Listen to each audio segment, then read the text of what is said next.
Hi, my name is Jennifer. Welcome back to NarcShield. I am doing some videos tonight, and I wanted to do a story about something that happened with me. I have told this story before, but I do not believe that I have done it on YouTube. And if I have, then I'm going to retell it because I wanted to do this because I was just doing a video talking about narcissistic personality types during the COVID-19 things that they could be doing, things that would be happening within them. And I wanted to it reminded me of a story that happened with me when I was a flight attendant for a while. And so I'm going to tell this story, and maybe I'll try to throw in what I saw in that. Okay. So when I was a flight attendant, I had a sick grandfather who was put in the hospital, and it didn't look like he was going to make it. And this was a person that I was extremely close to. And so I wanted to get home, and I was at the end of my shift anyway. And we had been grounded. So I was in New York City, and if you're a flight attendant, you know that you get stuck in New York City all the time, or there's delays all the time. And so I called in, we were delayed at the time, and I called in and I said that I would like to try to get home because my grandfather was in the hospital and it looked like he wasn't going to make it, and I would like to get home to be with him. And they said no. And I was a little upset because I was on the end of my trip, and I was going to have to spend the night, but I was really wanting to try to get on a flight to try to get home if possible. And I understood if I couldn't. Well, my captain at the time felt like, wow, I really think it's important that you go home. And so my captain made a call for me, and they said, you know what, there is a flight that is going out, and let's try to get you on that flight and get you home to your grandfather. And I was like, really? Thank you so much. And I was really happy. It was going to be a long shot because a lot of flights were being grounded and not going out. Made it over to the flight. They took me right over to that flight, talked to the captain, and it looked like everything was going to be okay. But then that flight was not going to make it either, it looked like at the time. And I was like, oh, okay, well, I'll just try to make it out, tomorrow, and, do what I got to do and just keep in touch with my family. Ends up, they were like, listen, if we just need a flight attendant, because when you're a flight attendant, like you can only, anybody who's working in the crew can only work a certain amount of hours. And once those hours are up, you, for that, whoever is in that crew, then that means somebody else has to come in. And so this flight was being canceled because they needed a flight attendant. Their flight attendant had worked the hours and it was up because they had been grounded for so long and delayed for so long. And so they said, we can actually get this flight out of here if you want to be the flight attendant for this flight. And I was like, I can be the flight attendant for this flight. Yeah, let's call in and find out if it's okay. I still have hours. I can do this. I want to get home to my grandfather. And it was a flight straight to from New York to my city. And so they were like, okay, you can do the flight. We were so happy. Anyway, so and everybody had been waiting for hours and hours and hours to leave. So when they found out that I was going to be the person that was going to make it where this flight could go out, everybody that was on this flight were so happy. So when I got on the plane, that plane I think was already boarded or something. And so when I came on, they all started clapping and were like, thank you so much, because they didn't want to be canceled and have to sit in the airport all night long. They were clapping so happy. So I get on, I was flight attendant A. So I got on, did all the, I took over from there. And actually, I think I was flight attendant B. No, I was flight attendant A. And so the flight attendant A is the person who basically is kind of in charge or whatever of things up front. And so did the announcements. Everybody's all happy and cheering, and flight attendant B and I, we get along really well, and she's all happy too that we're going home, and everything was great. We were just so excited. But it had been a really long day. All of us had been on these delays. Everybody was tired. And when we were going to come into my city, it was going to be really late. And when you come in really late like that, the airport is basically shut down. So you're only going to have like one or two gates that are going to be open to let people off. So when we came into our city, there was a wait because there's only one of these gates that are opened. And of course, the passengers, they don't understand that. And we were going to have to wait in line. And it was a really long lane out on the runway for us to wait. So we're waiting. The captain calls me on the interphone, tells me to tell the crew. I mean, not the crew, tell everybody, it's probably going to be about blah, blah, blah. So I tell them what the captain tells me to tell them because I can't see, I don't know. And so they're okay with it at first. Then again, I have to tell them again. And then here we go again. And he calls me back and says, I'm really sorry. It's taking longer than we thought. And the passengers were getting really anxious. They were tired of being on the plane. They've been in the airport all day long. I completely understood. I was feeling the same way. I was ready to get off the flight as well because all I wanted to do was get to the hospital and be with my grandfather. I could see that in first class, because I'm in my seat, my jump seat, I could see, because we're on the runway, and when we're in the runway, I cannot get out of my jump seat. Nobody can get out of their seats. And so that makes it kind of tough too. And so I'm in my jump seat. I can see everything that's going on, and I can see in first class, this one guy, he starts. And he says, look at that. There's so many gates. There's a gate there. There's a gate there. Why aren't we pulling in? And he's going on. And he's trying to get everybody in first class up in a roar with him. And so I tried to explain that, it's late. It's 1:30 in the morning. There's only this one gate that's open and that we, unfortunately we have to wait. But hey, at least we made it home. How exciting. I mean, at least we made it home. We're not still in New York City and we're not having to wait overnight. I'm trying to give the positive in it. This guy is so nasty to me.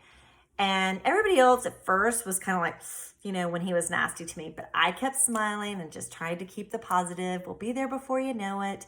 He then starts getting other people upset where now somebody's wanting to get off the flight. And I'm like, well, we can't get off right here because they're saying, why can't we just open the door and get off here? And I'm like, well, we're on the runway and we can't do that. We have to actually get to the gate, all your baggage is in there. And, anyway. This one guy, he keeps on as loud as he can. He's talking loud.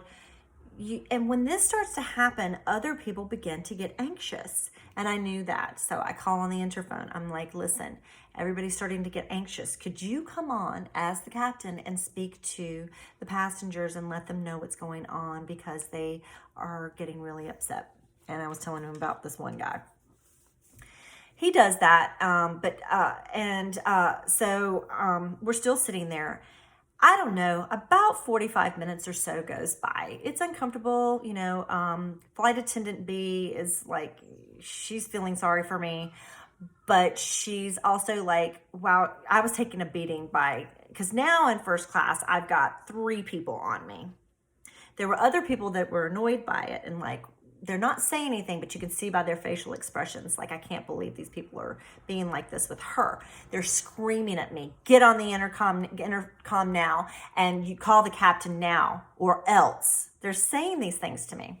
So I'm grabbing the interphone, I'm calling, I'm like, they're getting more aggressive. What would you like me to do? He comes back on, he speaks again. They start talking about how dumb the pilot is and how he doesn't know this and that. And I used to be a pilot in this country, and he's going on and on about how he knows everything better.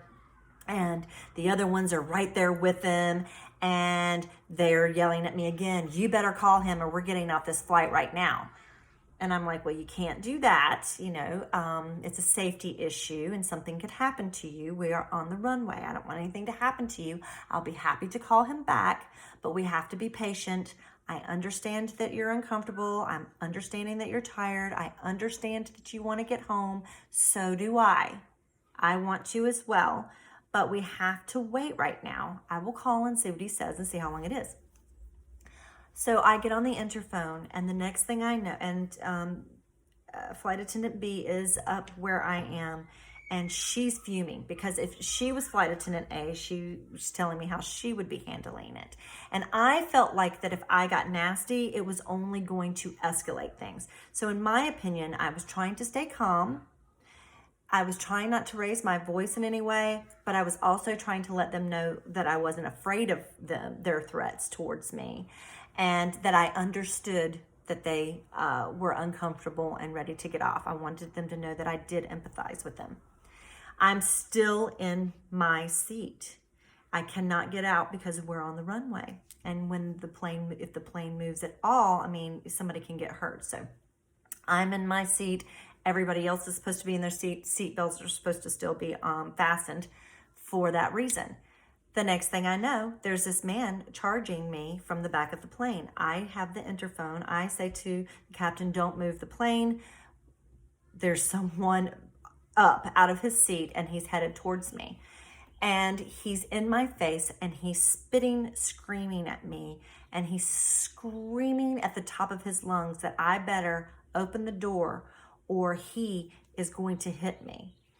And I can't even remember everything that he was saying. He called me every name in the book. He was flipping out on me.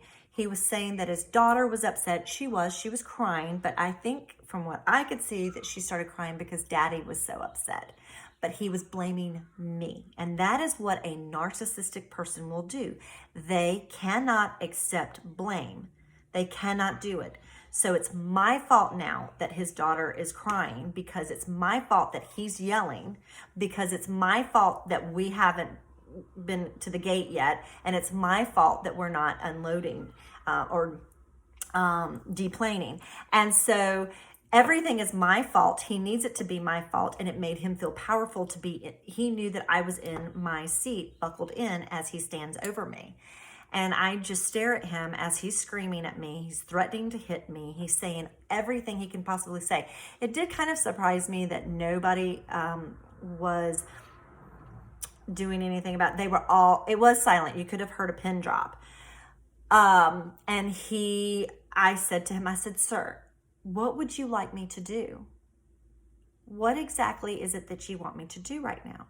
I said, I'm in a position, I don't know what to tell you. For safety reasons, I cannot open this door and let you off. If I did, you would be in the middle of the runway and other planes or other mechanical, you've got the carts going. You could be hit. Your family could be hit on the runway. You cannot get off here on the runway. I cannot allow that. I cannot allow anybody to get off this plane right now. And I need you and your family to be in their seats with their seatbelts on, because if the plane does move, you're at risk of getting hurt if the plane has to slam on brakes or something like that. And I said, I do understand it's getting kind of hot in here. I understand it's, you're cooped up. And I said, if I tell you what if I can call the captain and I can have your daughter and your wife come up, because she was pregnant, I think, come up and stand with me. And then when he goes to move the plane, you're all going to have to get back in your seats and put your seatbelts on. But that's the best I can do right now. He snarled out some nasty things to me and snapped at his wife and the child's crying, the wife is crying. And I feel really bad for them. And the reason I felt bad for the wife and the daughter is I'm thinking, you get abuse at home. If he would treat me this way, and he would treat me this way in front of all these people on this plane, and it was a full flight, I can only imagine how he treats the two of you at home. And you could see that the wife was so embarrassed. So I said, it's okay. It's okay. You don't have to cry. It's okay. And I gave some ice and some water and, said, take the cup with the ice and try to do like this. And can I get you something to drink? And, I'm trying to, I did call and I said, don't move the plane. Now, I let this man know it could change us in line to deplane and to get to the gate because we're in a holding pattern now. And he is the one who could be holding the flight up at this point. I let everybody know that on the plane.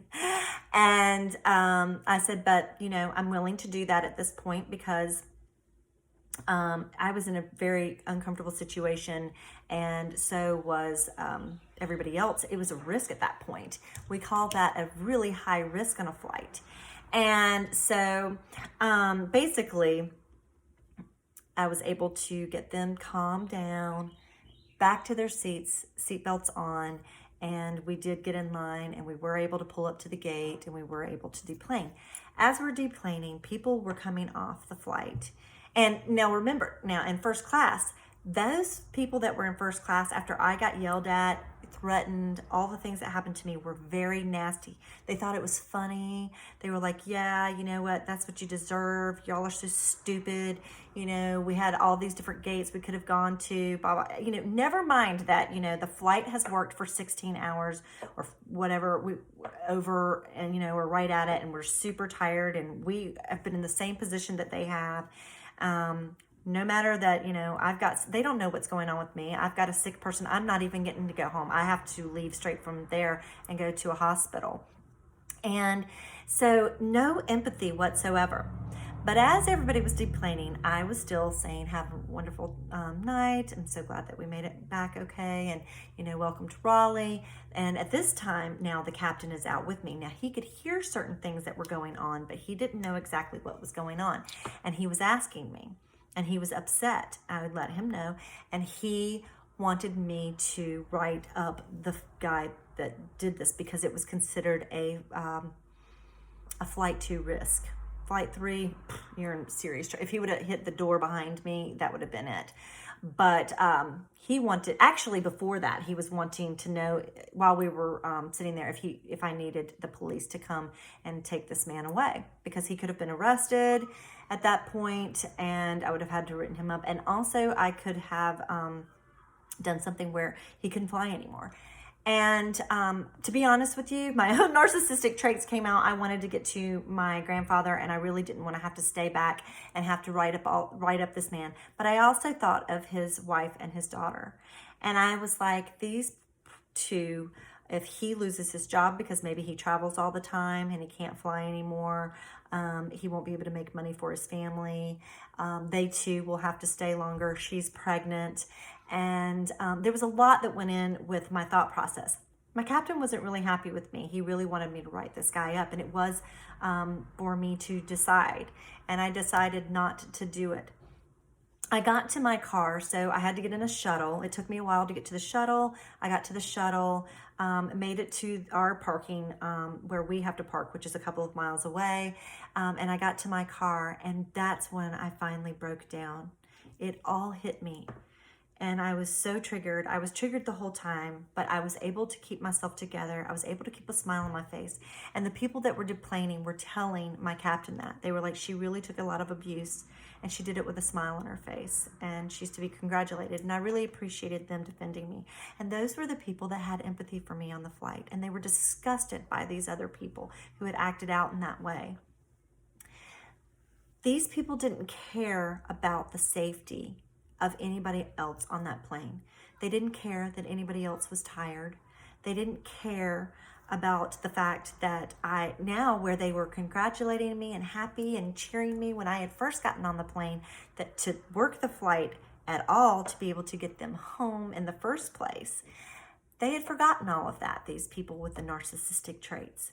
All they cared about in that moment, because it was in those moments where that they were uncomfortable and they needed narcissistic supply. And now they wanted to use malice against me because they needed somebody to blame. And I was the one who was in charge at that point.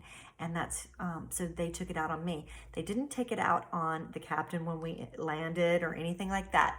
Then they were happy because the doors are open and they're coming off. The man that deplaned would not look up. He would not look up at me as he deplaned. And he got off and I said, welcome to Raleigh. And I forgot what the captain said, but it was very upsetting for me. And I left there And I went straight to the hospital, and I was with my grandfather, where he died the next morning. And I was happy that I took that flight. It was worth all the abuse just to be there, to be with my grandfather.